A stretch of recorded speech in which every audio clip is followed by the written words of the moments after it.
All right, it says we're live. You can double check that. I'm checking right now, or I can share.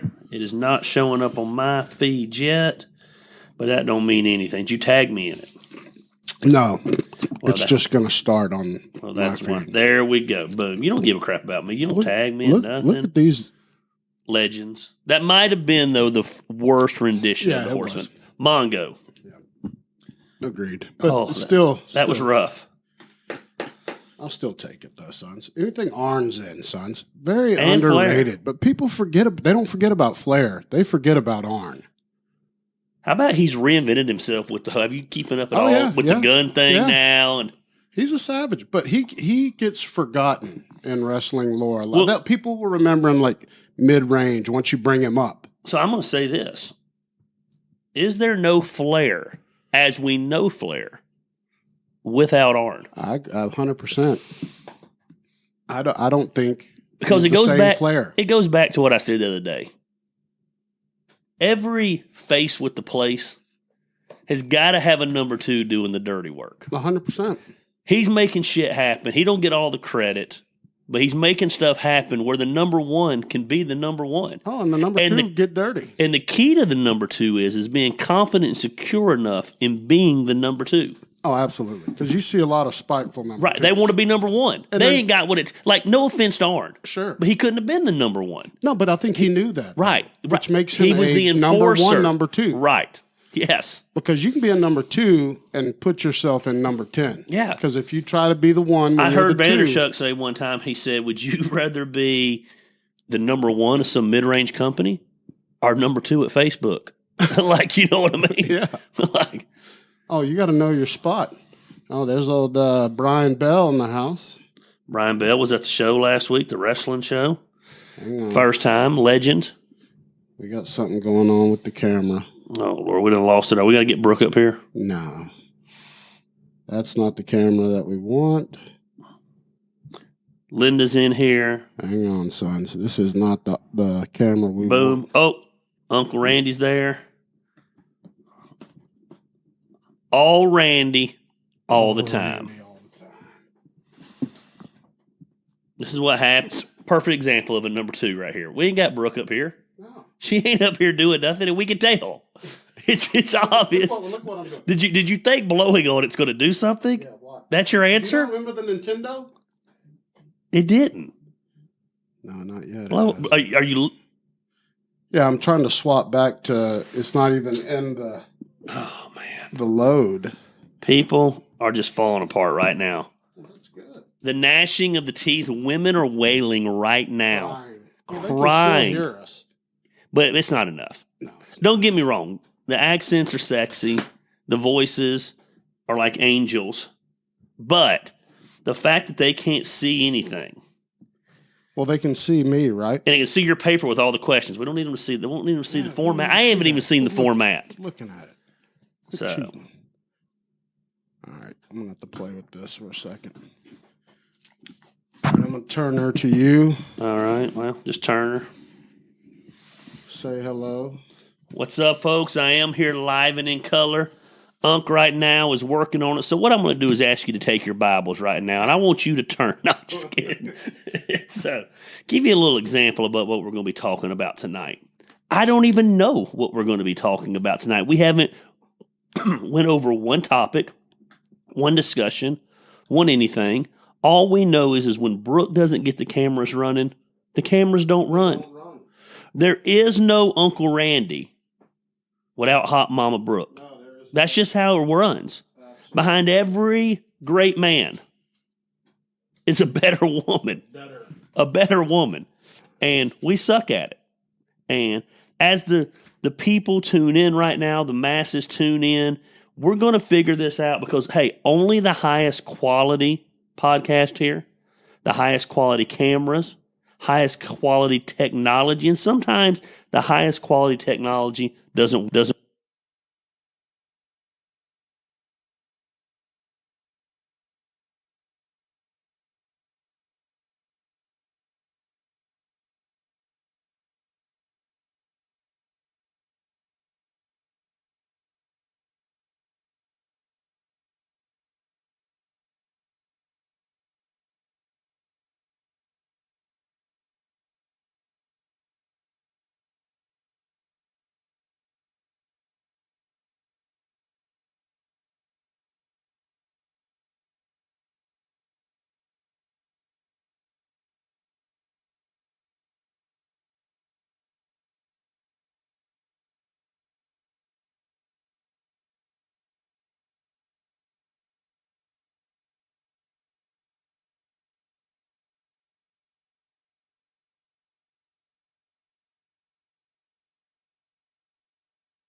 realize that. I agree with that. 100%. They don't understand the greatness that is Arn Anderson. Because behind every great number one, there's a better number two. Who takes pride in the fact that they make the number one? That's the best. point I was trying to make. Yes. You nailed it right there. Is their objective, which is what makes them a good two, is shining the one. Yes. Not trying to take heat from the one. Because the second you try to take the one's heat as the number two, you move to the number 1,000. Because they know their role. Oh, yeah. They know their role. But that's how you get booted. So, is that a collector's edition Fireball, it says? Yeah. Only the best. You know what? Hey, it's been one of those days. I'm going right here with you, toast, to start the night. I want to let you try this one. Oh, the fake Fireball. No, this that you really seem to be into. It's a different take on Fireball. Look at the name of it, though. It's the Devil's Devil. It is fire. It's the same. Somebody price. just said this show's in number 2.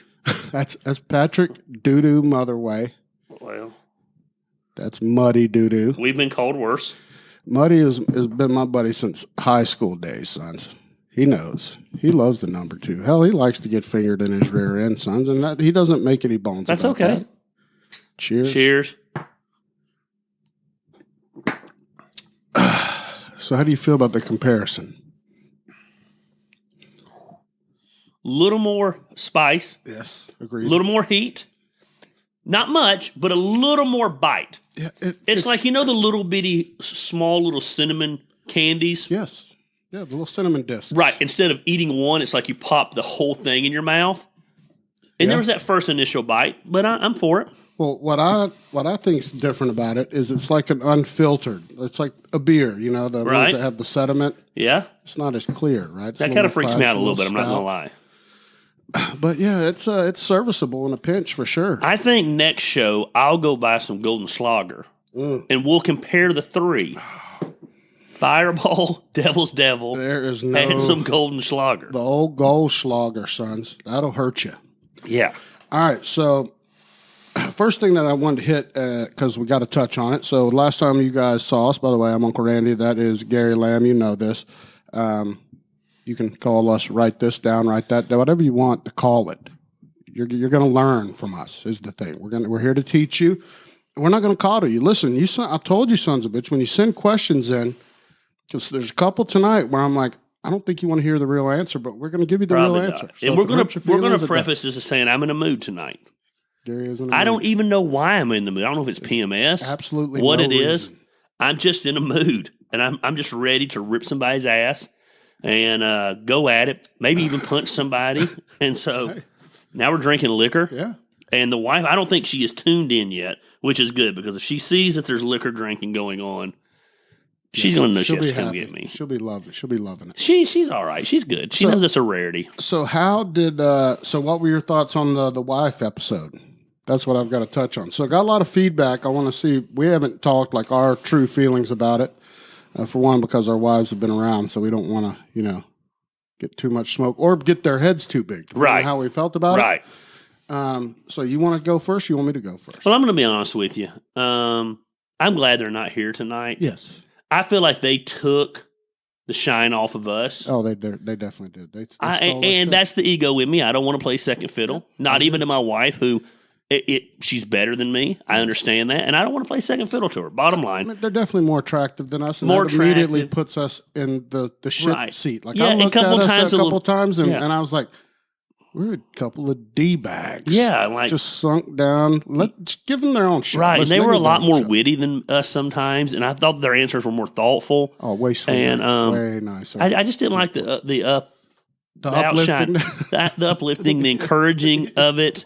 It was just so I love her, and maybe her and Brooke need to do a podcast once a quarter. They were excellent. The feedback I got, which is funny because I got it from all women. No dudes have come up with and I know a bunch watched. Yes. So none of them have had the stones yet to come up and be like, you know what, I like that episode.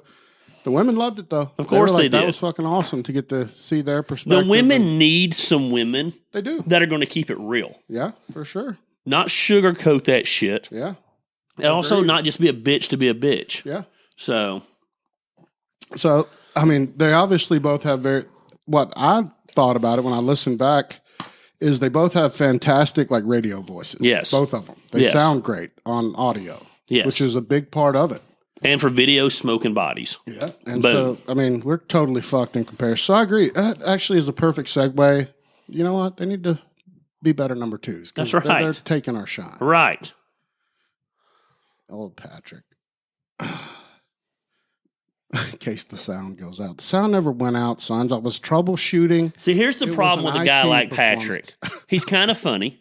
But if you acknowledge Patrick, it's like throwing gasoline on a fire, like right now. Yeah. He's just going to keep on all night, so there'll be no more acknowledging of Patrick. Yes. And, you know. Well, I just want to exclaim on your story because you nailed it. So he is a guy that cut his middle finger off intentionally at the stub so he would have a story. He didn't really do it on purpose, but he loves it. He steers into it. He's got the nub. And guys with small penises do that type stuff. They take over that hijack podcast. They cut their fingers off where they can give the shocker a whole lot better. There has been talk that he did it intentionally. That's all I'm saying. Just to have a story. So, you know, people in the background, they talk. You know what I'm saying? And sometimes that shit's real. Sometimes it's not. I don't know. We'll have to see. All right. So I had a couple people reach out to me with questions about gas prices. And I didn't want to just read the gas, so I just wanted to let's just talk about it. Like, what are your thoughts? How are you feeling? How's it hitting the old pocketbook? You drive the old big dick truck, sons. We do. How's that? And the fucking race car. So you got two gas guzzlers. I have two thoughts on it. First is, I think it's horse shit. I think that you get what you voted for. And while I know gas prices are not a direct correlation to our president, the policies and politics involved in that. So you got what you wanted. Obviously, I don't like the higher gas prices. I don't enjoy the higher gas prices, but I will say this. It's funny as hell to me. Everyone's out there posting, living my best life now, getting my hustle on, going for it. And gas goes up $1.50, and all of a sudden they're broke as shit and can't afford gas. I thought you were living your best life and hustling. For sure. So if you can't afford the gas, stay off the road. Now, that doesn't mean I like throwing $100 in the Ram every time. But here's the reality. If I got to go somewhere, I'm going somewhere. And I'm not worried about the price of gas. It is what it is. So that's kind of my thoughts on it. What chaps my ass about the whole thing is the fact that I think it's another It took me getting older, jaded, kicked in the dick by life. Yes. To become this pessimistic son of a bitch that I am. But I just don't trust anybody, right? So it's all fuckery. I think they're steamrolling straight horse shit because, of course, they make it immediate and blame Putin. Yeah. Like these gas prices weren't on a trajectory to be ridiculous before this invasion horse shit. The COVID thing had run its course, and it won't keep us inside and keep us from being social. So let's jack up gas prices and let's keep the common man down. And blame Putin. And let's blame Russia. Yeah. You know, let's go back to the 80s. Mm-hmm. And my son has got into Rocky. And Rocky 4 was on the other day. And I forgot how much we hated Russia back in the day, man. Shit. It was some serious shit. And so, you know, let's blame him. Let's put the little girl from Ukraine in the window sucking a lollipop while she holds a gun. Looks like she was, you know, had that picture taken in Los Angeles. Oh, yeah. And, or Chicago. And, you know, let's say she's a little girl in Ukraine and let's spin the media narrative. And while I don't support Russia. Sure. Here's the deal. I don't support Ukraine either. Let's not act like they're innocent. Sure. Well, what I don't like is no one asked me. Right. But Biden speaks for me and says, the American people have decided we will support these. Like, when did I get asked? Right. Because it's my tax dollars. Right. Like, give me a fucking little piece to say, like, you know what? I'd say let them air their fucking grievances and figure their shit out. Let them figure. Well, we don't have to go to everybody's defense. No, I mean, you don't see this shit on the world news with somebody saying, where is Australia in helping us? No, they say, where's America? Yeah. And, you know, and this is not going to be popular opinion, but I'm going to say it. I don't pretend to be an expert in politics, and I don't play one on television. But everyone's talking about Putin trying to rebuild his thing. Here's the deal. If I was president, sons, first thing I would do, first day in office, I'm taking over Canada. That's bottom line. Second thing I'm doing the second day, we're taking over Mexico. Like, I'm expanding my ground. That's what you did back in the day when you were the leader of a country. You expanded your kingdom. Sure. You expanded it. Rome expanded. And we're going to take it all over. Because here's the deal, you can't beat us. Yeah. And that's just the bottom line. I mean, I think like tit for tat as far as like heavy armory goes, Russia's they're one of our biggest, like, they're going to be close to us as far as, capabilities nuclear wise. The only difference, though, and this isn't like, I don't want people to spin this either because I'm not a Putin guy, right? Like, I think Putin is kind of a savage. I mean, the way he put himself in office and that's savage. I'm not saying that's good, but it's savage. He's savage. He took it, you know, which take that for what it's worth. But, our president now isn't going to say shit to Putin. No. He ain't going to say shit. If they talk face to face, he'd be like, hey, man. We're cool, man. I think it was funny how Putin never did this when, the last president was in office. Yeah. Well, because he would do like you just did with Patrick. Yeah. He would say, I won't acknowledge the guy from Russia. Right. I'm not even going to say the guy from Russia's name. Yeah. That's what old Trumpletits would have said. He'd been like, who are you talking about? But Putin wouldn't have done it anyway. He knew better because he knew Trump was just crazy enough. Oh, he'll hit you back. To blow the Kremlin off the face of the earth, and he didn't know if he wanted that. And he'll at least bargain with you and play poker with you to where you're wondering and shitting your pants about when I love that video strike. of them shaking hands for the first time. Have you ever seen that? Oh, yeah. Trump just jerks his ass over. Like, fucking, dude, I mean, it just kills me. The whole thing, I don't want any innocence. Like, I hate the casualties. I do too. That's horse shit. And that's being bullies and shit like that. But unfortunately, it's war. But it's also that's war. The world. I mean, I'm not trying it's the world. That's war. Yeah. And there's always been war. Right. And there always will. And there always will be war. I just don't see why, like, what kills me, right? So we're members of NATO. Ukraine is not. Right. They are allies of NATO, but they're not members. Right. So NATO is telling them a lot of shit like, hey, bro, you're not in the club. Like, hey, man. Right. That's your battle. Like, hey, I mean, we'll help you and shit. And as an Putin's ally, making sure they don't become part of NATO. But they're like, look, you're not exclusive. That's your fault. You chose not to be.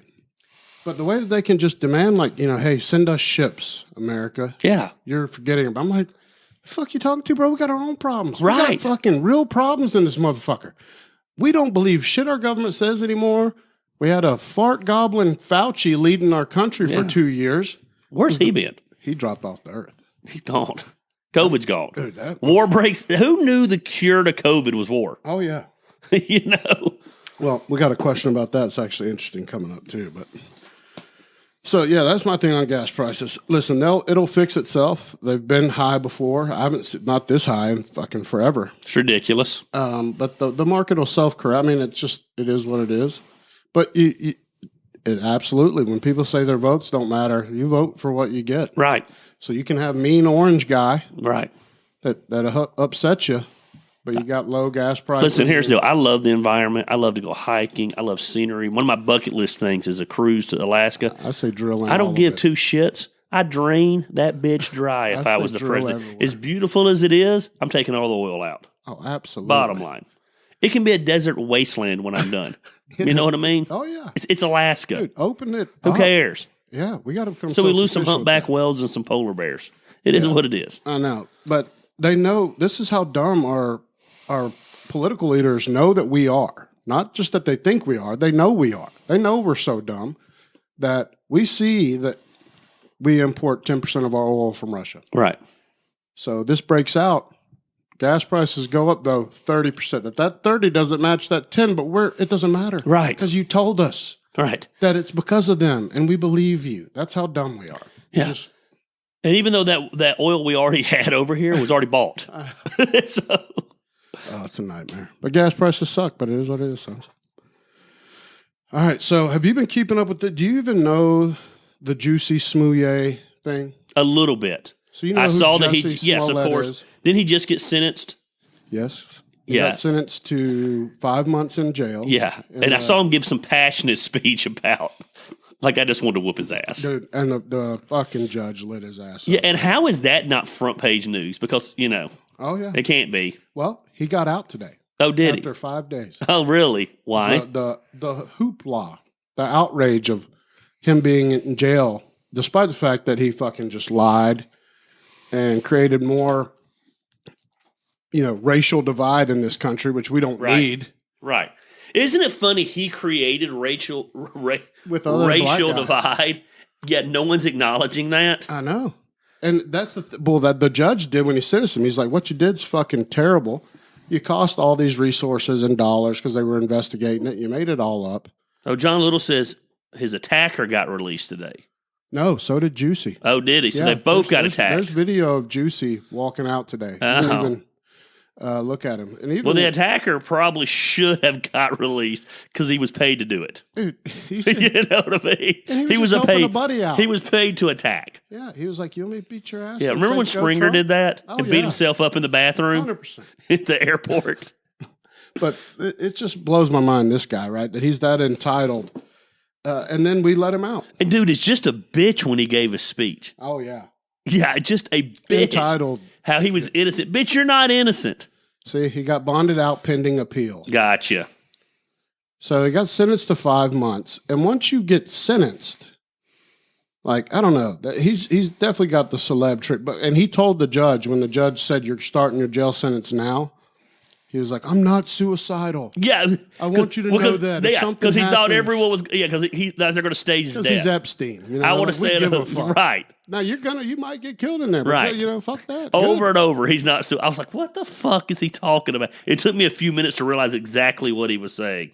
Yeah. And Terminator's right. Not just racial, but homosexual divide. Right. Yeah. Because, of course, you throw that in there. Right, of course you have the to. The gay and the black. And, right. And they insult both of them. Right. These mysterious attackers that were pro-Trump. Yes. We're like, hey, you're gay and black. Yeah. Oh, here's Trump, son. Yeah. Of course. It was so over the top. So horse shit. But yet, everybody's quiet. And you tell me, when's the time you've ever seen anyone beat anyone's ass and then throw some props on them? Like a noose. Right. After the ass whooping, they're like, yeah. Here, now wear this shit. By the way. Yeah, no. I just happen to have this in my pocket. People would just kick the shit out of you and run away. Or take as your fast fucking as you wallet. can. And you wouldn't just have a little scratch here. No. He didn't even take a good ass whooping. No, he's fucking terrible. I hate that guy, dude. I don't like to hate people, but he's so and he will be full of right shit. back on television in no time. That's the liberal agenda in our country. That is rough. Write that down, sons. Yeah, and people have been like, and it's all no real average American, because you know what? I did 3 days over a boating ticket. Yeah. A boating ticket. Well, Rick did 75 days. It says here, for getting home 3 minutes late. 75 days. He was just home 3 minutes late. I don't know the story behind that. I think I do know the story now that I remember it, but who knows? 75 days for 3 minutes. And that's just it. That's it. Only that. So fuck, yeah, Juicy. Hilarious. All right, we got to hit this one. Let's do it. The GOAT coming back. Unretiring. Was anybody surprised? Well, I'm not, because I say your first retirement's always bullshit. It's a business move. Right. You always leave them wanting more. Yeah. Brett Favre was the master of it. He unretired 78 times. I like how Christine's calling her dad out right now. No, it was for probation violation. It's why you did 75 days. He did his own version of 75 hard. Yeah. Right there's Rick was doing 75 hard before it was mainstream. Oh, yeah. The GOAT was coming back. I think the GOAT went home, saw what it was like to be a normal dad, and the kids are running around. For a week. And he's like, fuck this. I'd rather get hit by linebackers. And I'm going back. I still got some in the tank. Yeah, I still got some. And he's not lying. It's not like he was declining. He's No. still good. Yeah, I think There's a difference. he had to come back. I think there was a power move there. I think he thought he could manipulate to get to San Francisco. And then When he saw they weren't going to do it, Yeah, Bucks weren't going to let him he's go. back. Yeah. I think he talked to Gronk. And now he's back pissed. Oh, he is pissed. He wants Pissed. because now he can't look his kids in the face and be like, "Oh God, you guys are nightmares. I got to play again." Yeah. And come back and be shitty. Yeah. He's got to be like, How many leaving because I'm on a mission. How many has he got? How many rings? He's got 6. He's been to 10. Yeah. So I think 6 and 10, which is unfucking. Or is it 7 and 10? I think he's 6 and 11. I think this was his 11th, and he lost it. Yeah. Or this would have been. Right. He went. And I still think the wrong teams went. He should have went this year. Right. It's just unbelievable. But either way, dude, I've never been the biggest like Brady guy because I've never thought that tools wise that he's the greatest. Yeah, but it's not about being the greatest. Well, he surpassed so far. Like when he just had a few, I was like, he's still not the GOAT. Right. There's better than him. Right. Then when he had 5, I mean, 6. if we're going to go, let's change it for a minute. Tool wise, no championships, no wins. Tool wise, I'm going to throw a name out there, but I'm going to let you throw your name out first. Oh, I mean, if it's strictly tools and I'm building them, I'm not talking about winning desire. No, I'm not talking about any of that. Physical tools. I'm going Michael Vick. If I had to build him, now if I could put a different up here in him and all that, just by the tools, because Vic could throw at 80. I'm going Dan Marino. Was there a more, There's not a more pure perfect passer. specimen of a quarterback? No. Size, pocket passer, pro style offense, throwing the ball than Dan Marino. When he came in. But he didn't have it. Yeah. He didn't have it. Yeah. Well, he also didn't have an organization that would give him shit. True. Like he ate all the money. But what I liked about Marino is he's like, I'm cool with that because I'm not taking a pay cut, bitch. Right. I want 38% of our team salary cap for me. Yeah. You know, Brady. Well, Brian Bell says he has 7. All right. Well, that stands 7. You got rings on all these fingers right here. Him and Saban, man. You can say what you want, but there's a point where you got to. You know what? It is 7. It's one more than Jordan. So it was 7. All right. I mean, 6, 7, dude. What's the difference? Right. It's fucking rarefied air. It's never going to be done again. I mean, shit. If he gets 8, now he has to. Well, you got to get 10. Right. If you get 8, you might as well just. What if the next 3 years? Dude, I mean, he doesn't look like he's bad. Peyton did have the tools, but even for the Mannings, I don't think Peyton was the most gifted. I think Archie, the dad, was the best athlete of all of them. And really Cooper was, but his career got ended in college. Eli was the winner. He had this. Oh, yeah. He just had the design. He had the Favre in him. He had the Brady in him. Eli was just a winner. Yeah. Peyton was just such a student of the game. Mentally, he willed over his physical. Yeah, I don't think that he had that. Obviously, he was a winner, but I don't think he had that. He didn't have that. He didn't have that Jordan in him. He didn't have that Brady in him. He just didn't. He didn't have that Kobe in him. He had he didn't have that desire in him. No, dude. I still, though, if I'm going physical tools, I'm going Michael Vick, dude. If you just because you can throw a ball far, he couldn't hit a running back. I mean, he couldn't hit a receiver to save his life. How fast he was, yeah, dude. We'll put him at running back. I mean, maybe do that. But tools, actually, if I'm building my quarterback. I'm jacked about the Falcons. All the rumors about Deshaun Watson. They're saying that could get announced tonight. Yeah, that means bye-bye to Matty Ice. Well, I'm sure Matt Ryan's probably part of the trade. Dude, you couldn't pay me. I mean, you could pay me. I'm lying. But Atlanta would be the last place I want to play football in the NFL. Yes. It's the last team. Well, Detroit. I'd play in Cleveland. Detroit's number 1. It'd be those two. Right. Detroit, and Jacksonville. I'd probably play in Jacksonville. At least you got a beach. And, yeah, at least it's nice. Right. You know, the weather's nice. Right. That's definitely you go to Detroit and it's cold. And right. Sucks. A shitty dome. Right. Atlanta, though, it just sucks to play football here. Arthur Blank, man. Dude, that's just crazy. He says he's getting Deshaun Watson. And, you know, here's the deal. I'm not even a huge Deshaun fan. But he's a local boy. But show me. I just like the fact that let's shake it up and do something. So I like it. I just know he's going to be motivated. And he's 27. Because he's paying out $100 million to bitches that got suits against him. So he's going to need to make money. Wasn't even enough evidence to convict him. No, take him to trial. Poor bastard. He just fucked too many chicks. Right. When you're that rich and happy, you can't fuck bitches. He was just fucking bitches like crazy. And all of a sudden, one started saying it, they all came out. And we're going to kind of touch on this in a minute. But fucking bitches? No, if I'm coaching these athletes, yes, I'm like, you can't fuck bitches. Don't fuck bitches. Wait till you retire. Right. I know you want to. Or I think if you're gonna do it like Jeter. Have NDAs. Have them sign NDAs. I didn't even know Jeter did that. That was the next words out of my mouth. I'd be like, here's an NDA. Jeter did it. I did not know that, but that was literally the next words out of my mouth. The captain never had one sexual, and he was in New York City. Yep. For 20 years, never had one sexual claim because every chick he talked to had to sign an NDA. Yeah, I don't blame him. I would too. Dude, it's the safest way to do it. Right. Incredible. All right, dude. I mean, I didn't know that Deshaun, that rumor had legs. No, they're reporting when I got here that tonight it could be announced. That could be big. It's down to move. It's down to the Saints and the Falcons. Boy, they both need him. They both need him, and he's 27. Oh, how many? Like he's young. It's a no-brainer. But Matt Ryan, what happens with him? Where do you Well, I think he's part of the trade. Oh, so he would go to. They would surely. I mean, he's got a couple. If he could just get an offensive line, Matt's just been. He's solid. Man. He's definitely. I mean, you know what you're going to get. You got a good, solid, fucking Pro Bowl quarterback, but he's just been hit too fucking much. All right, so I'm just going to go into this question. Since we got into that, what the fuck was it? So have you heard about, Chris Brown, right? The rapper? Yes, I haven't heard nothing about him though. So if you're fixing to enlighten me, enlighten me. So he slapped Rihanna a long time ago. Yeah. So he had a suit come against him. A girl said that he raped her, right? Oh, how recent? Real recent. Oh, I did not know that at all. Within the last couple months. So right. He's of course steadfastly denying it and sticking up for himself. And but he dropped a fucking bombshell the other day. He released, after he talked to his attorneys, he released the text messages from the girl from after they had sex, where she was like, "You're the best dick I've ever had.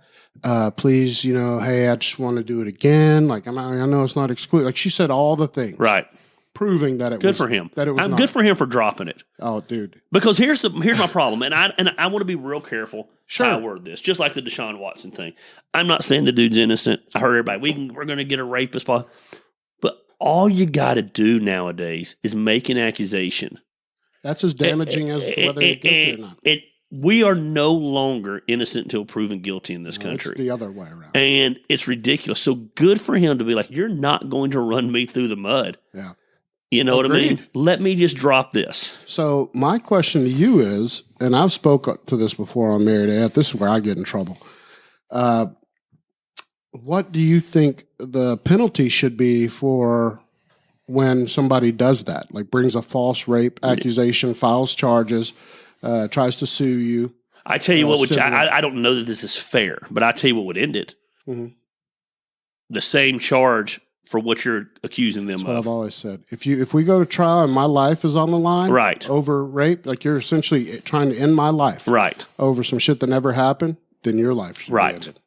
You should, and that would stop. Remember the girl a few years ago, the guy a few years ago, they got released after like 20 years, big college athlete. Yeah, Brian. Yeah. The Brian guy that he ended up trying to walk on to the Falcons. Yeah. It ruined his whole career. Ruined his whole life. Yeah. Oh, his whole, for sure. His whole life. Because she didn't want her parents to know she slept with a black guy. Oh, absolutely. In the hallway. Out of here. In the school. Right. Which, dude, that 100%.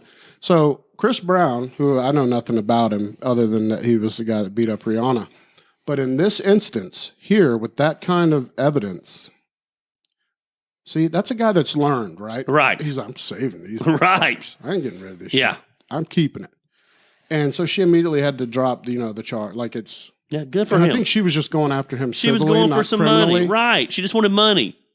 But, you should have to pay restitution or something. Right. I mean, you can't just throw those things out there that are absolutely blatantly No, it's horse shit nowadays. But yeah, so good for him on that. All right, so this is actually the kind of main topic I wanted to hit on tonight because people had asked about it, and I want to hear your takes. I feel like you're gonna shit all over it. Let's go. So work-life balance. Yes, because we talked about starting over, yes, hustling, grinding, yes. But how important is the work-life balance part? I think in both ways it's overrated. Okay, so I think for the longest time, we had people sacrificing their families on the altar of work. Mm-hmm. And now I think we live in a day and time where people are sacrificing work on the altar of family. Mm-hmm. And it's taken a swing the other way. Ecclesiastes says there's a time for everything. And so there's a time for everything. Come April, I've got 3 festivals. Mm-hmm. Unfortunately, there's not going to be any balance in my life between work and family. Yeah. But guess what? The last 3 months, it's been family. And I wasn't having to work nonstop. And so I think you have got to learn when and where you can do those things. My life, especially if you're an entrepreneur, you're a hustler, isn't 9 to 5 and I can come at 5:30 and give my family all the time. But there's sometimes at the spur of the moment, I can look at the wife and say, let's go to Universal, grab the kids, and let's go. Hey, yes. Find something on the beach, we're gone.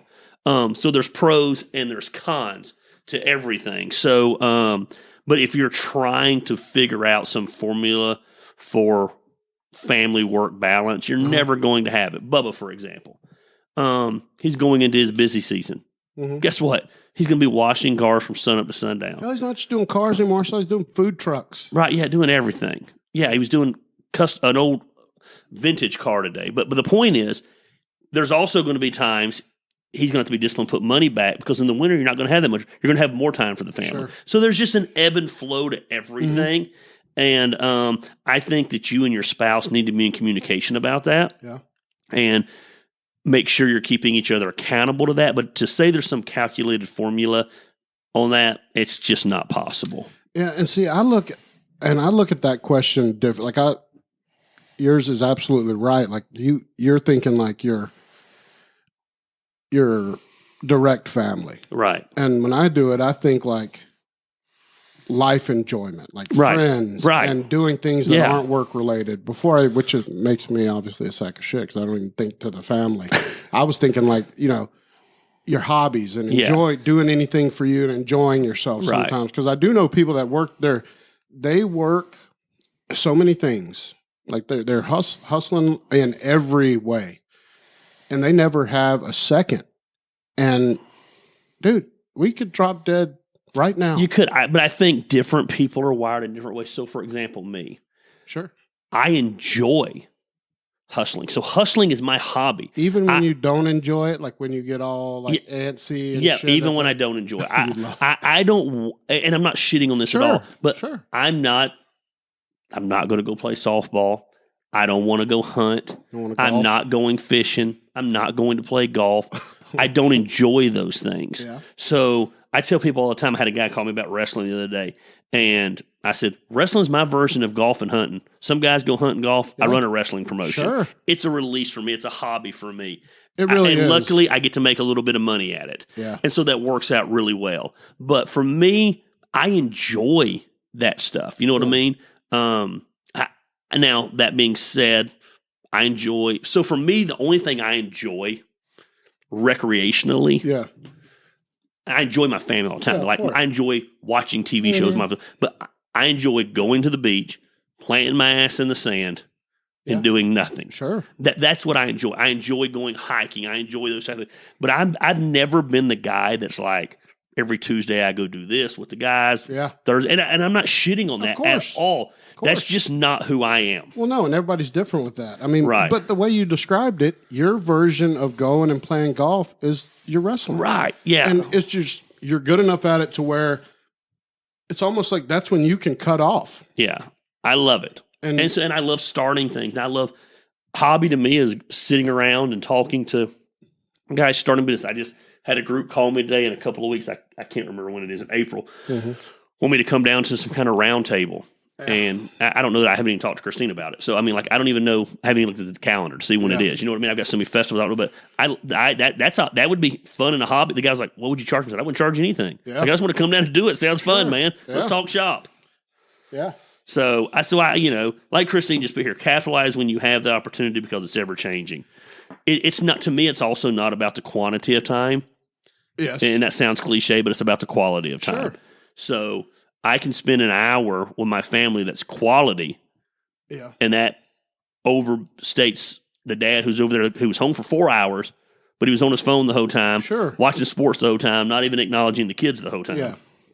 I mean, that's the thing. But I mean, I think when it comes to like your spouse, right, this is something you've got to know and cover early, you know, for it to work, right? Right. Like you've got to be on the same page about like, you know, when you're hustling and that's what you're going to do. You know, you've got to have that buy-in or support from them if you're just, you know, going to always be going full throttle. Yeah, I'm blessed in that area, and Christine is great at that, but I'm blessed in that from the simple fact that she doesn't know any different when it comes to me. Yeah. It's not like I had a 9-to-5 job, and I came to her 3 years in and said, hey, now I want to go do this. Yes. So, I mean, she only knows me with the crazy, insane, never know what's going to happen schedule. Yeah. Well, there you go, folks. I mean, my answer, you know, is that's going to be an individual thing. You know, based on who your spouse is, what your arrangement's like, whether you're happy or not, and because a big part of it. Listen, if you want to be happy, your spouse. It's not you. You know, you say it all the time. It's not your job to make your spouse happy, but. Well, and if all of a sudden your routine has changed and you go from working 9 to 5 for 20 years and then you decide I'm going to be working, you know, from noon till 9 because I'm going to be working on a side thing that I'm, you know, it's going to take some talking and, you know, well, and I think I'll give you another example too. I think it's also learning to forecast and predict. So, for example, we're literally as busy as we've ever been with T-shirts right now. Matter of fact, to the point that, dare I say, we're busier than we want to be. Mm-hmm. Okay? We talked about starting to try to even drum up more work. Mm-hmm. And we had the realization that basically we're about 2 months away from summer. When summer hits, Christine's not going to want to be in there every day. Yeah. She's going to want to be home with the kids at the pool doing stuff. Yeah. And so learning to forecast. So now I know, okay, let's scale back a little bit in the summer. Mm-hmm. As summer starts to roll around, starts to end, I'll ramp it up for the fall again. Yeah. So it's learning the lifestyle we want to live. Mm-hmm. She wants to be home with the kids. That doesn't mean she's not going to work. Sure. But she doesn't want to be down there 5 days a week. No. Why the kids the kids want to go to the pool. Yeah. So that's the benefit of working for yourself. You can learn when to ramp up your hustles and when to ramp them down. And there's no fucking harder job than that. Listen, my mom was a stay-at-home mom. That's the worst fucking job on earth. Right. I couldn't do it. Tom Brady couldn't do it. That's why he's back in the NFL. Tom Brady can do it for a week. No, exactly. And he's like, I'm back. And he's got a supermodel wife. Right. If anything could tempt you to be back at home. And probably paying someone to raise the kids, actually, and still couldn't do it. She makes more than he does. Right. Isn't that insane? And he still said, I got to go back. I got to go back. I'm not done. I still got some in me. I'm not done. Dude. All right. So I'm going to jump into these. Let's talk about Razor Ramon, sons. We got to talk about this. Scott Hall. He'll always be Razor Ramon to me, but yes, Scott Hall passed away. What, last week? This week, Monday. So somebody wrote in. They said, with Scott Hall passing away, I was hoping that both of you could discuss where you think he ranks in wrestling history. So so that's different. So in wrestling history, he's the catalyst for probably the biggest storyline in history. Oh, with NWO. With the NWO.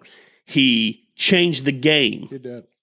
He changed what wrestlers were able to do. They were getting screwed by Vince. They jumped ship, got the real contract. So in that regard, he's part of the biggest storyline and some of the biggest changes in history. He single-handedly was the start of the Monday Night Wars.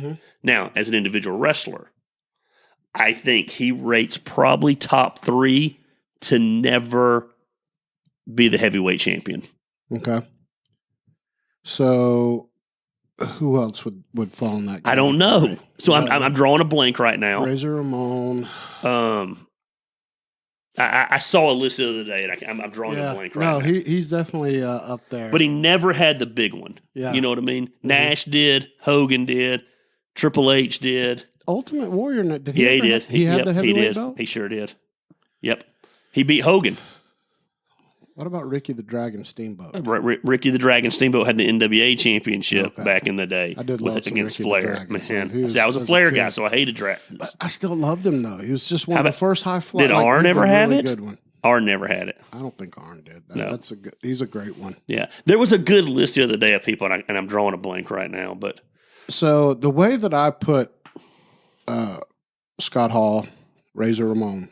Oh, John says he's top 100. Well, definitely he's top 100. Absolutely. But Razor Ramon as a gimmick, as a heel, to me is top 5 maybe. Really? Well, I think he made it cool to be the bad guy. And it was so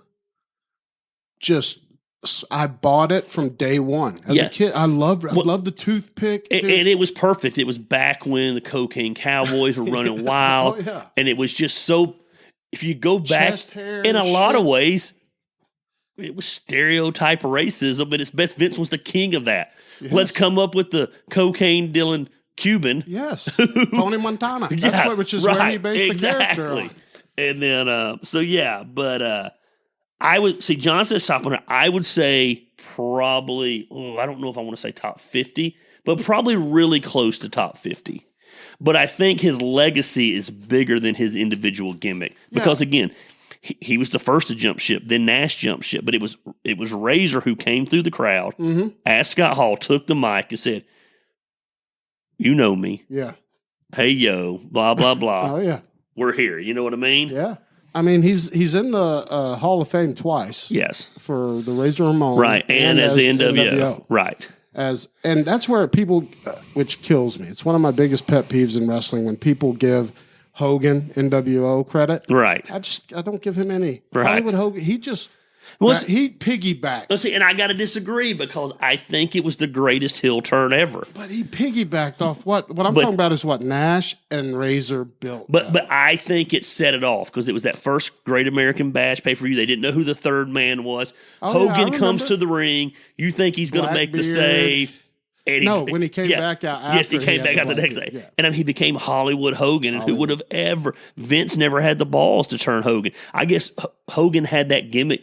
He went to Vince years before and said, "Turn me." Oh, I bet he was ready. And Vince wouldn't do it. Well, see, here's the mayor coming in saying that even Hogan says they saved Well, there's no doubt it saved his career. I'm not saying that, but I'm saying, but he was huge. And to make that turn he's was massive. Huge in it. But, God, dude, I don't know, man. There's something about Razor that I always felt, excluding his in-ring, because I don't think he was the greatest performer, the greatest worker. Okay, so let me challenge you on that. Yeah. Was he, because you got to remember, he's 6'7", 6'8". Was he one of the best big man ever? He did some crazy stuff. Have you ever watched that Shawn Michaels ladder match? Oh, yeah. Like, dude, that's insane what he did to be that size. He was very athletic. He was super athletic. And I was watching a thing, though, when you think about how big he was, there's a picture of him with Undertaker and even Kevin Nash. Yeah. That shows you how big Kevin Nash is. Because, Scott Hall next to Kevin Nash looks... Right. 5 inches short. Average size. Right. And he's fucking humongous. But I don't know, man. I just remember as a kid, literally, watching. And Razor was the first heel that I really liked. So, and he put people over. Like, you remember when he made Sean Waltman? Sean Waltman was the 1, 2, 3 kid who did nothing, and he jobbed to him on Raw. Oh, yeah. And it was just like, who is this kid? Yeah. And if you listen, a lot of people never listen to Scott, like in interviews, because he wasn't as big and he had a lot of problems, like a lot of people do. Right. He burned a lot of bridges. But his wrestling intellect was there. Genius. It was there. I heard him backstage at our shows. He was at probably the first 3 of our 4 shows. Yeah, me and Brooke met him. We went to Rome with Marcus Buff when he was wrestling at a show with literally 6 people in Rome. Right. And we got a picture. Brooke was super big pregnant. And we took it because Griffin loved Buff, from back in the day. And so Buff had us go. We went backstage, and because Scott Hall's son, Cody, was coming up then. And so Scott Hall walks in with X-Pac and I think DDP coming through the back, and we're getting back there because we had access. And all of them walked by, and I turned to Brooke. I'm like, "That's fucking Razor Ramon." I didn't care about the other right, exactly. And they're legends. Right. But I said, "That's fucking Razor Ramon." Yeah. And Brooke was like, "Holy shit." I was like, "That's the fucking man." Yeah. He couldn't barely walk. He's the bad guy. Oh, dude, the fucking good bad guy. Dude, it was so great. Dude, and it sucks the way that he died. That he goes in for a broken hip and fucking blood clots and has 3 heart attacks. I'm sure he just wrecked his body, man. But what I respected, no one's really dove into it, though, was Kevin Nash kind of talked about it, that as soon as the family found out, they said, well, as soon as we get there, we're pulling the plug. Because he didn't want it. Right. He had been blatant. Yes. And I respect the family respecting his wishes. Because if he said, look, when I'm done, don't fucking keep bringing me back from the edge. And there was no bringing him back. Oh, for sure. I mean, 3 heart attacks and whatever. That just fucking sucks. Because you got to think he's had countless surgeries. Right. And just one little blood clot. Right. That can, It's crazy. But I hate it. But that kind of ties into, so have you heard the new big thing? Buff's moving in with DDP? He's in there. I saw it. I saw some stills of the show. I know they're doing a reality show. Yeah, to Change or Die. Yes. And so Butterbean's there. Fucking Butterbean, dude. I fought on one of his cards in Coleman, Alabama. Yeah, so Butterbean's in the house, a couple of other people. Is he just trying to lose weight or something? I guess so. He's I think it's just DDP now. just trying to get people back on track. Dude, DDP's made a brand. Dude, Shark Tank passed on DDP. Dude, how stupid. They passed on He says him. it's the best thing ever happened to him, that they don't know half of his stuff. Oh, what? It gives him the freedom to do whatever he wants to now. And then he went on Rogan, made Rogan cry. Yeah, dude. 100 million people. One of the best Rogan episodes ever. Dude, DDP went in there and laid the big dick to Joe Rogan. Yes. Joe Rogan's balling. He shows Yes. him the story about the guy that, Arthur. Yes, the first guy couldn't even walk. and Yeah. fucking DDP out there just smoking fools. And have you watched the documentary they just did on DDP? On the DDP yoga? I've watched. I can't remember what it's called now. Isn't it like Savage or something like that? But like he was about to lose everything trying to get it going. He mortgaged his home because he believed so much in DDP yoga, and He's it got finally like a took off. 20-year-old wife. Yeah. She loves him for him, though. Yes, she loves him for him. Dude, him and, man, I mean, DDP looks great physically, but people forget how late in life he started dude, wrestling. he's almost 70. Dude, he was 40. Right. When he broke, he was like 39. Right. He didn't have this like long John Cena career. No. He was a manager. He got put over, though, and he was like, I'm fucked. And you know why they put him over? You know who put him over? Who was it? Scott Hall. I did not know Scott Hall was the first big time job. He did the job to him and put DDP over. You know, maybe that's why he had such a soft spot for Scott. Yeah, probably. Oh, he said that before. He said that 100 times. That's his guy. Yeah, that Scott. There would be no DDP without Scott putting his stamp on him. See, I mean, that right there bumps fucking Razor up even more to me. But, yeah, so the buff thing, though, is interesting, right? Because I'm friends with Mark. I know how he works. He was on the show Gigolos. A lot of people don't know that. Yes. He flew out to Vegas. When we trained together is when he did that show. Yes. And he comes back, and he was like, oh, shit, man. It is realer than you think. Right. And it was like a Showtime show. Yes. It was everything but, And so we had always talked about, like, if he had the right angle and the right show, and if he's right in the head, which I think DDP will make. Yes. The question is going to be, is Mark getting sober because Mark has hit his rock bottom? Or is it for TV? Right. And that won't last. That's how I got that's where I was kind of going. Yes, because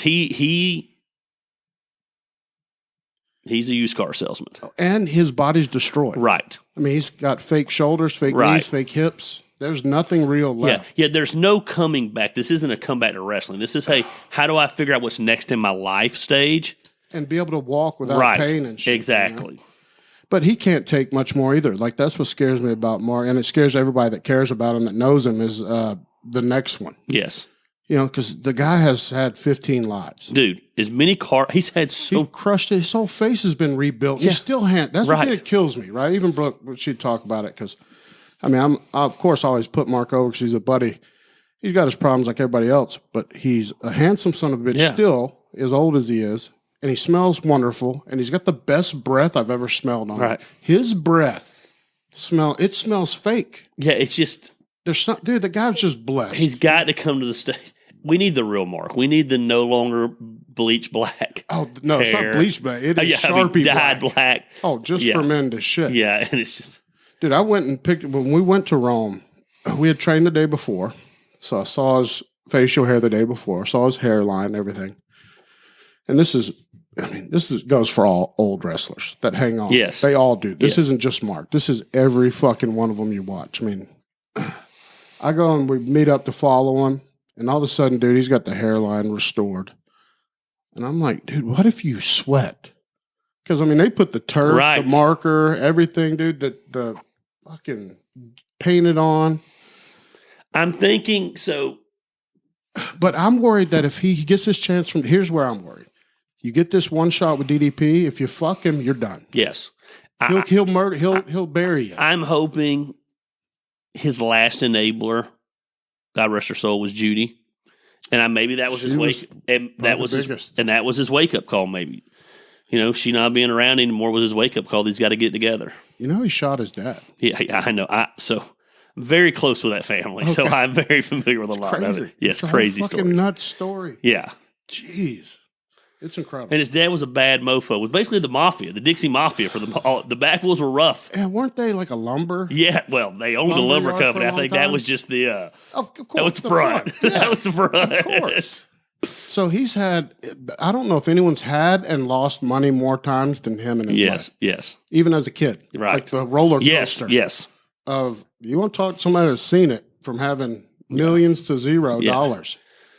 That fucking guy. But what's always killed me is he has never even had the door, like, Vince has never even. So he's like the one guy that, like, because, you know, he was the first.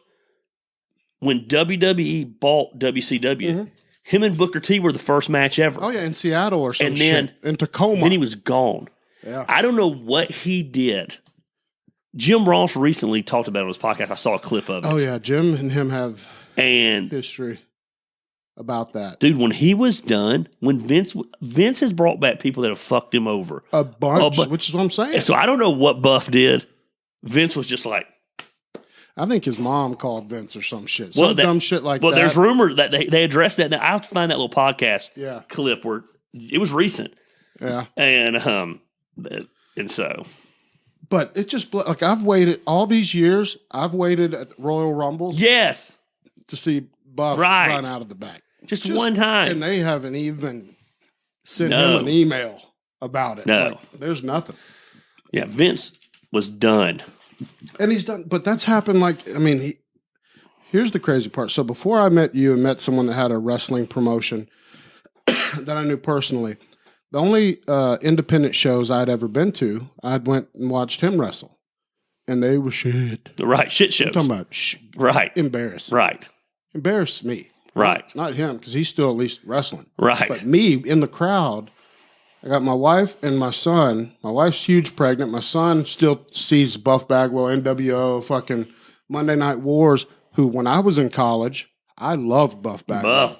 He was I loved it when him and Big Papa Pumper together. Dude, fucking champions. So Griffin sees that, they're right here, all that. And then if you go to those and then you go to Southern Honor, you're like, oh, so the independent isn't just the same. Right. There are levels to even the indie game. Yeah. And so to even put your show over more, and I'm not tooting your horn, you know this, but so Fire Marshal Bill went to Columbus. Yes. This past weekend. Took the kids because, Jakey loves Southern Honor, son. He loves wrestling. Insane about it. And so they take him to a house show for WWE. Yes. And he came back and was like, I think Gary shows are better. Yeah. Because house shows are different than, they're different. than TV shows. Totally different. And I told him that, I was like, oh, you went to a house show where they're not taping it. Yes. They got, the young guys coming on. There's no storylines being advanced. This is work time for the guys to give them in-ring exposure. But it is if you think you're going to Raw you're not. Hell in a Cell or something. SmackDown, you're not. No. But that's a huge testament to you guys. Yeah. That's how good the shows are. Did you hear the announcement I made today?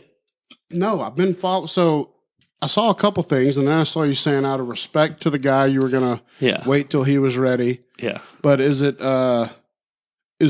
correct, the one that I saw of is it about the admission, or is that wrong? Oh, show's free. That's awesome. No admission. Prices are high. Inflation's out of control. So we're just going to put on a show for everybody free. Come on, check it out. Dude, that's going to be nuts. It's going to be You guys literally lit a guy on fire. We lit a guy on fire last show. I was asking Fire Marshal Bill about this Wednesday. We were together. I was like, how'd you feel about that? Because he's a fire marshal. Yes. And he was like, it was uncomfortable. I was concerned. Because it's not, there's so many things. Like, there's so many, because Fire Marshal looks. So that's what he does. So it was the first time that I woke up Friday morning and was nervous. Ooh. And I really wasn't nervous about the guy being set on fire. What I was nervous about was the curtains go up. The mat. The mat catches on fire. Next thing you know, the drop ceiling's on fire. Oh, yeah. And so, I was super nervous, and it went pretty good. And we straight up set him on fire. That's fucking nuts, dude. That was after they had stuck skewers in his face. The fire, though, dude, you can't come back from the fire. No, that gets out of hand. The gossip plate was the thing to me. So you know what a gossip plate is? Yeah. It's the big steel hook. They shoved that into his arm. Skewers in his head, then doused him with lighter fluid and just set him on fire. So is this a guy that's obviously... He's one of my camera guys. So he's not like a hardcore... That was his first hardcore match ever. Fuck, dude. He's 'Cause there's some of training. these guys He's that- been training to be a deathmatch wrestler, and he's been begging us to do a match. So he said, "Sure, we're going to set you on fire." Because like the bushwhackers, Yes. those guys would do the real like knife wrestling Yes. matches Yes. and stab each other. Yeah. So no, he's just a crazy kid that we set on fire for $50. All right, well, I got to get to these before we get out of here. Scott Hall. All right, I mean, listen, got to give them the straight up truth. Hey guys, big fan. Recently, I took my shot and asked the woman that I've liked for years to go on a date. Mm-hmm. Been friends for a long time. She declined. Mm-hmm. What the fuck do I do now? Well, you should have been like, "Ha, just joking." Shit, he's Shit. ugly. I don't want them to do You took your shot, so props. Yeah. And the consequences of taking that shot are the friendship's probably over. Because your pride's not going to allow you to be around her, and she's going to feel awkward. And so guess what? You move on being pumped that you're a fucking man enough to not live your life wondering what if you took your shot, and sometimes you swing and you miss. Yeah. But the point is you went to you swing. Is that a word, swing? I agree. You want to get out of the friend zone. Yeah. There's only one way to get out, to find out. Always swing the bat because you there's might just something. hit. I tell you something I hate in baseball. I'm never going to take a walk. Mm-hmm. You're going to swing. I'm going to swing because I might connect every now and then. For sure. But so to him, I'm about right there with you. Like, look, dude, you took your shot. It's never going to be the same. Right. Like, No, the friendship, that's gone. Toodles. She's not going to look at you like one of the girls now because she knows you want to fuck. Right. And that's fine. And she should have known you wanted to fuck anyway. Yeah, of course. She knew in the Guys and background, girls but can't be now friends. Now it's public record. Right, exactly. You know, the gangster thing is that she just straight up declined. Did she Most give of him the- a reason? I wish I knew. Yeah. Right back in and tell us. But What was the reasoning? How'd you go about asking? You should have called. I think your first mistake was you should have came to us first Giving us the details. on how to ask. Yeah. We would have set you up, kind of like they do on the Burt Show, the texting Oh, yeah. aid. I think we could have set you up on that because, Yeah. not that I have any game. Let me make that very clear. No, but but we would we'd have Right. a better shot had you Right. talked in advance. And we had Yeah. the details because, depending on how deep you were in the friend zone, we could have told you that's never going to happen. right, or you could have just blindsided her too. Like she could have just not expected it. Yeah. You got to start planting those seeds. Either way, bro, that's a wrap now, but that's fine. Yeah. You know, Hey, that shit happens. hey, you're a man in you're a champion in my book. We're trying. All right, so this one's fucking hilarious. Hello, champions. What are your thoughts on the new corona variant that's sweeping through Europe and headed directly our way? No, so I didn't even know there was one. But here's my thoughts, and I have said this from day one. Write that down. So it is write this down. I've been saying it wrong. Motherfucker. We say both of them. All right, here's the deal. Write this down. What's the date, Dave? St. Patty's Day. Yes. 3/18? 3/18. That's you, not me. Write this down. Corona is gone until after the midterms.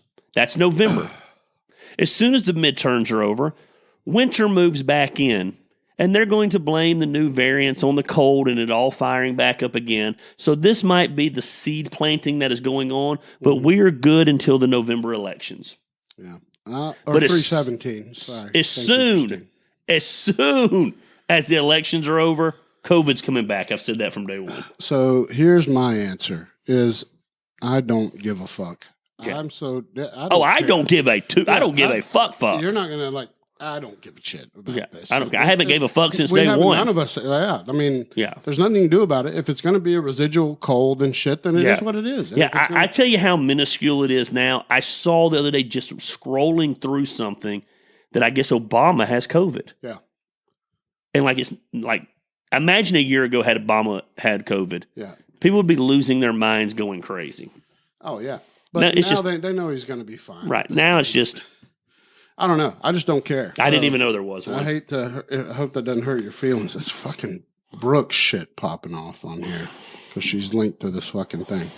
All right. So, all right, we got a couple more.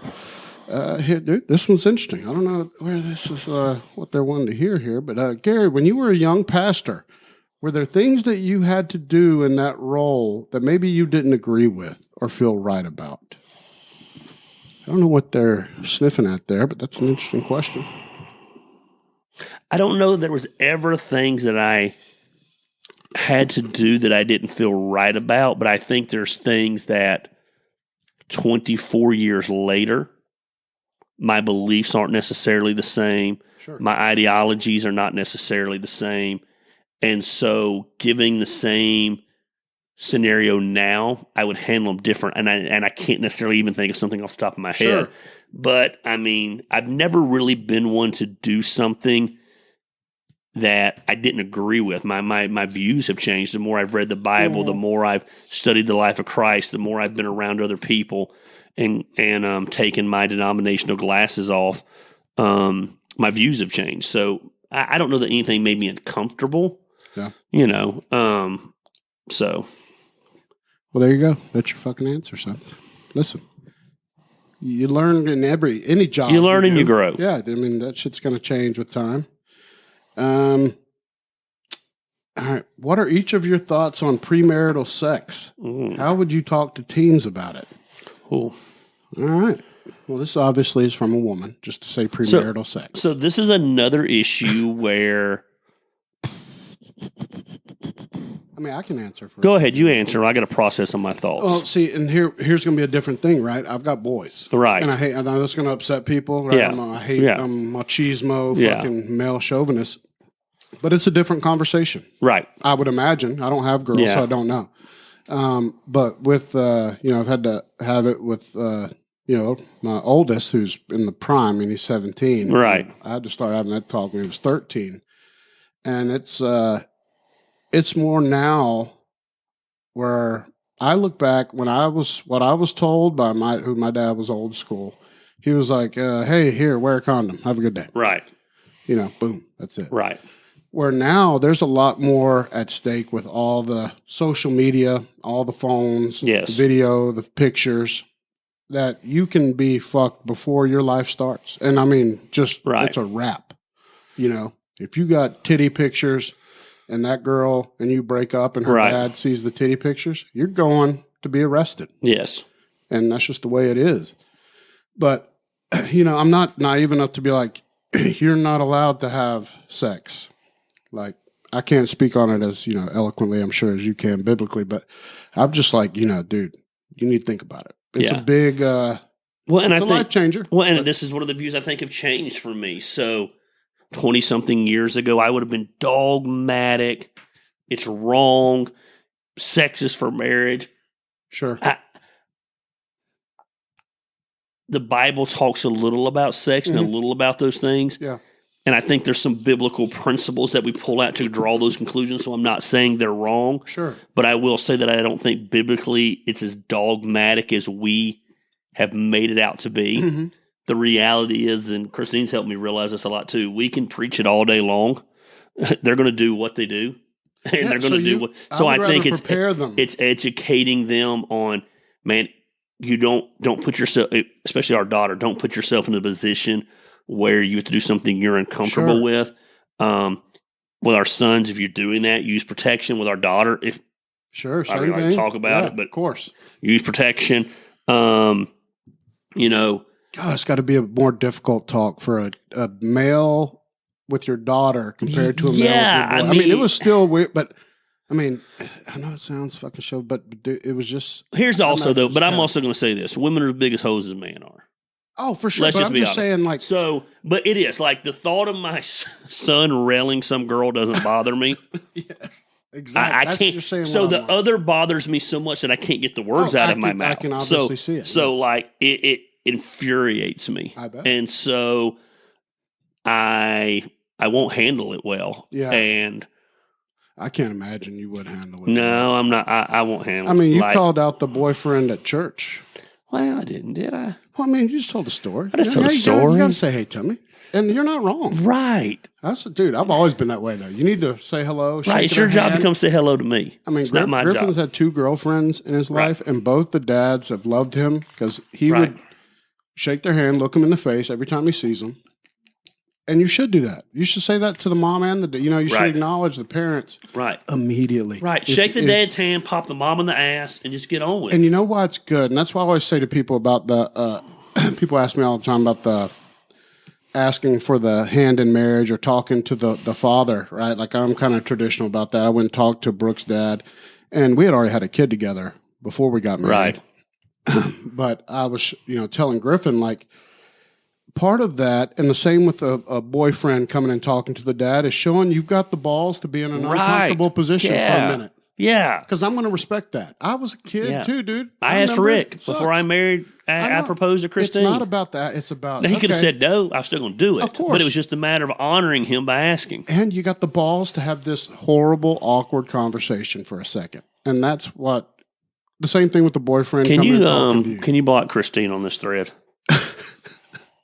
Oh, so good. So, yeah, that dude, I mean, it's got to be tough with you. You definitely are going to be a tough one to crack. Like, you got to play the middle ground. So, it's weird. My oldest daughter, I'm divorced, so I wasn't, and she didn't date a lot when she was in high school. So, I wasn't around that process a lot. Man, I don't handle it well when it comes to Emily, man. Of course. And it's weird how I don't handle it well. And I'm probably unbalanced in it, but like it legit's not an act. Yeah. Like I legit know what I wanted to do when I was a teenager. Oh, me too. And as an adult, I'm like, no, motherfucker. Don't even look or fucking 6 inches away, and I will bitch slap the fuck out of you. Yeah. And like, I'm not good with it at all. Dude, it's rough, man. I mean, I had, I just can't imagine. And Brooke, still right now, she would love to have another kid to give me a girl. Yeah. I think I can only produce boys. I don't think I'd be another boy. Well, and I'm old, man. I don't think I can do it anymore. Well, man. For me, I just want them gone. Oh, I'm the same, dude. I'm like, people are like, man, my kids I don't want to start forever. over. I'm like, no, you've been living here forever, son. Y'all better have your ass a plan. Yeah, right. Yeah. My parents made me kick rocks. I was fucking 17. Yeah. No, you're not Carolina. staying. No, I'm not having this. You live till you're 30. The fact that Misty says I'm wrong lets me know I was right. That's how I feel about that. 100%. All right, we got time for one, maybe two more. So I don't know how much you're following this. So Kim Kardashian, she's dating Pete Davidson. Yes. So a lot of current events tonight. This guy, people are sending this shit in. Basic. So I didn't even know this. Pete Davidson got Kim branded on his body. What do you think about that? Well, I didn't know that either. So he went and got a brand of Kim Kardashian. And how long they've been dating? I don't know. Here's what I think. I think look at that little wiry, methed out looking thing, and he gets to slap Kim Kardashian's ass. At the end of the day, like I'm sure he did. I'm sure she put something on him that he's never had before, and he went and got a tattoo or whatever. I was like, you know what? I get it. I do. I understand. I'm not surprised. Well, it fits his history. He's had he had Ariana Grande tattooed on him. No. And that didn't work out. The girl before that, same way. So he's a serial No, I see. Marker. I didn't even know that. So supposedly he's got a huge cock. That's what he's known for. Pete Davidson, huge cock. Oh. Like dongster. Really? Huge. Like Long Dong Silver. Long Dong Dick. King Dong. Now, his dad was killed in 9/11. I did not know. I did know that now that you mention it. Yeah, so he's got like some depression, but he does comedy, but he's also kind of crazy. And he bangs Kim Kardashian. And he's got a huge cock. So it's a smorgasbord. It's never going to work out, son. It's not just long-term. write it down. It's not going to be long. How about he sent Kanye the picture? Dude, Kanye is killing himself with how he's acting now. Like he thinks that how he's acting is ever going to get Kim, but no. Christine said he got branded. That's what I said, a brand. Oh, so like is a brand like what you do with like a cow? Oh, I just thought we were talking tattoo. No, brand. So that ass was that incredible because it looks incredible. I get it. I've not seen it naked. I mean, they've built it well. It's been engineered. So he saw that. Even though he's hung like a mule, he's like, brand me right now. I'm in forever. That's hardcore right there. Dude, that dude, I'm telling you, I'm not the only one that knows this. Wow, Misty and Christine know all the gossip. Ariana had his dad's firefighter badge number tattooed on her. All right, so both of you chime in, and you don't have to say the exact words, but is he not known for having a humongous cock? I don't want to sound like my wife will say she doesn't know, but she probably does know because Misty and her probably talk about his long dong. If she knows that he's branded, they know whether he's got a big dong. Yeah, they know he's long dong silver. It's kind of legend. That's good. I didn't know. See, I am not a celebrity person. I don't keep up. So that's why this one's kind of thrown me tonight. Yeah. I don't keep up a lot of celebrity current events. So does the brand, going from tattoo to brand, are you extrapolating how good? Yeah, I'm just wondering. Because it is a huge leap. That's insanity. Tattoo to brand, they can laser the tattoo off. That fucking scarring, no. That shit's forever. It's there forever. Deep. Must be good. Misty says rumor has it. So Misty knows about that big dong. Yeah. See? Told you, Pete obviously got a dong on him. Hey. I mean, if you're going to, I'm not saying she does anal sex. Yes. But if Kardashian does anal sex, you got to have a dong to get it in. Oh, that caboose is big. Right. So. You know what I mean? Like, I'm not even getting into mine's just going to be between cheeks. Oh, that's how it's not long at all. Yeah, yes. Yeah, there's not going to be any penetration. Yeah, no way. But her rumper. Christine apparently just Googled about his penis size and got nothing. I'm not buying it. I do have those restrictions on the internet at the house where she can't be looking up man dong. Okay. So that's probably why it came back like that. All right, so that covers that. Chris Brown. I think we got. There's one more question. I don't even know if I want to. I don't even want to ask it because I think you're just going to tell him to kick rocks too. Well, we might as well ask it now, right? We got time. All right. So, hey guys, I just want to get this off my chest. The hypocrisy of religious people is obnoxious. How can someone claim to have been forgiven of their sins, yet be judgmental of others and withhold their own forgiveness? So clearly this guy's done something to someone, and they're not forgiving him. Yeah, well, people are assholes. So, what do you, people are assholes, and they hold grudges, and they don't live like Jesus, and it's easy to talk about forgiveness, but it's hard to live it out. And it definitely is. It is what it is. And it's not just religious people. No, that's not a religious person thing. That's just human nature. People suck. Yeah, it's every person has that. And if someone, whoever doesn't, I want to meet them. That doesn't hold any grudges and forgives every person. Yeah, I'm a pretty forgiving dude, and I got some grudges that I don't know that I can let go of. Oh, for sure. Me too. Yeah. I'm the same way, dude. I got some people I want to bash their fucking heads in. There's some things that I just can't, and I could even say I've forgiven them. But I know inside. Right. Oh, I know it would take nothing to light it back up. Yeah, and that's. I forgive them. Oh, just saw them. They're no longer forgiven. I forgot what they look like. I forgive them publicly. Yes. So everybody. So I allow them to. I have forgiven them enough that they get to live. Which is what I enjoy when you're preaching. You're like, all right, so here's going to get to the point where most of y'all are liars. Well, church is just full of liars. I know, but it's just hilarious because that's basically what this question is saying. But that's not just religious people. This is my point. Like that's everybody. I don't know that any other pastors could get away with saying some of the stuff that I say, and our crowd just is like, we roll with it, dude. I'm telling you.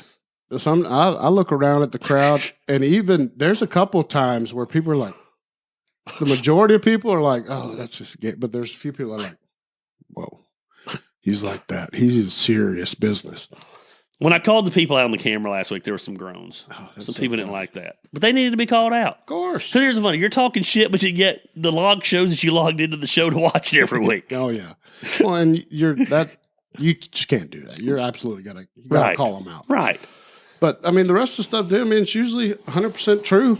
You know, when people are they're liars or they're actors. Right. You know, which is like, I put that out there about, how much we've enjoyed the church because I grew up in church and I took a long break from church, right? When I went through all of my shit. Yeah. Because church sucks. I'm talking about Big C. It just sucks. Yeah. Once you open your eyes, right, whether it's self-inflicted or right. When you go through like real. Yeah. And you have to rebuild from the bottom up.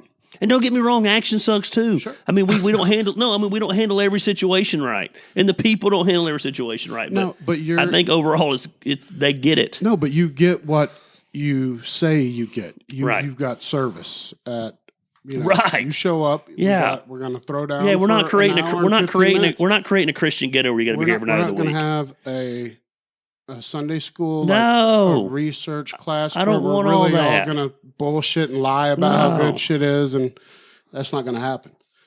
So that's what I appreciate about it. But also, there's something to it, and I know some people, I don't know, maybe it turns them off, and it's just, hey, things are for some people and they're not for others. But to me, it's nice to be amongst a group where, most of them are going to be like, man, I've done that shit too. Yeah, right. Or I've done worse than that. Right, I ain't nothing. I'm going to do something when I leave. That's right. I'm on my way here today. Yeah. So there's something to that is refreshing and good, for me, just to see that, because I was so used to the... Amy Lynn, she attends Bedside Baptist, former pastor's wife. Oh. She's seen the ugly of ministry. So... Yeah, I mean, that's great, but I mean, it's a refreshing thing. I mean, I've got a couple people that have actually reached out to me that are saying they're going to come and visit, because I put it out and told everybody you can sit with me and Brooke. That'd be awesome. Check it out. It's a good group of people. Yeah, and dude, see for yourself. Decide for yourself is all that. No bells and whistles. No, but I mean. And no lovey-dovey Christian-y crap either. Yeah. I saw someone recently who I really love, and I've grown to be friends with them. And they checked in at a church. And I'm like, well, that's a new church. They haven't been going there long. And for a brief second, I was like, man, I wonder why they didn't stop in here and at least check it out one Sunday. And then I thought, you know what? As much as I love them, probably not the place for them. They're still sweet people. Oh, yeah. They're not jaded enough to end up at Action Church yet. Sure. And so... Dude, I think it's awesome, man. We've been enjoying the shit out of it. And, we love having you. Again, I want to tell everybody, hey, I'd love to have you go check it out with us. I know how weird it is for a lot of people just to go to a new church, right? Like, it was very nice, easy for us, because I knew you knew everybody, right? We knew Rick, we knew Christine, Heather, all these people. So it was pretty seamless. But if people don't know him, if you know Uncle Randy, son, you can sit right there with us. Yeah, check it out. All right, so we will be back again in a month, sons. Get those questions in. Get some topics in. Get them in, and we will cover them. And old dude that took a shot, hey, send us more details, sons. We'll dive deep and we're into proud this. of you. We are. I mean, dude, I'll always give props to people. Dude, that you take took the shot. You're not going to live if you hadn't taken the shot 20 years from now, you always like, what if? Oh, and about 20 more years of blue balls and being in the friend zone, you'd have lost your mind. Right, so exactly. So now you know. Over with. All right, y'all. Well, we will catch y'all later. See ya. Talk to you guys later. Boom. All right, let me hit here. And